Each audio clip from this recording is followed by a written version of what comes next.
Reaction to the Supreme Court's decision to overturn Roe v. Wade is ongoing, including what this impact will be on Texas businesses.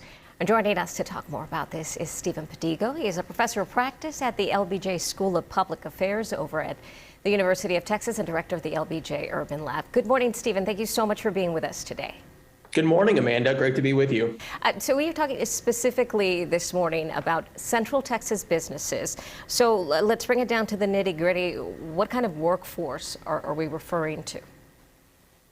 Yeah, I think when we talk about Central Texas businesses, obviously we are probably focused in on our technology and professional services. As you know, Austin has been a hotbed for the relocation of startups and technology firms from California coming to our town and really building out this amazing innovation ecosystem. I think the question now for a lot of CEOs and executives and founders of startups will be, how do you keep your talent in this new light of what's happening with Roe versus Wade? You're quoted by the Associated Press as saying that this will be more of a challenge, particularly when we're looking at a young progressive workforce, which is what technology workers tend to be.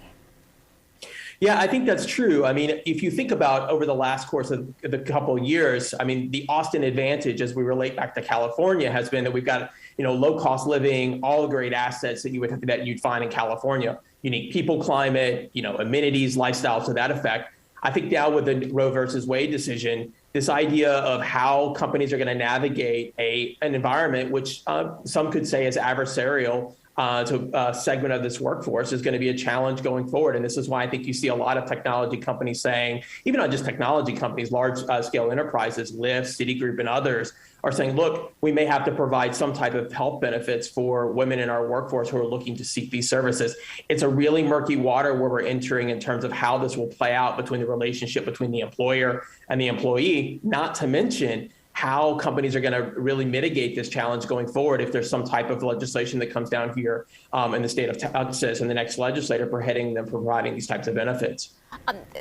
This entire conversation, was this something that economists and CEOs, those in corporations were having with you who are an urban planner, that's what you study, urban development or urban economy, as we waited for this decision from the Supreme Court? I mean, because that was something that I really didn't think about. I'm thinking more about health care and, the right to choose, et cetera.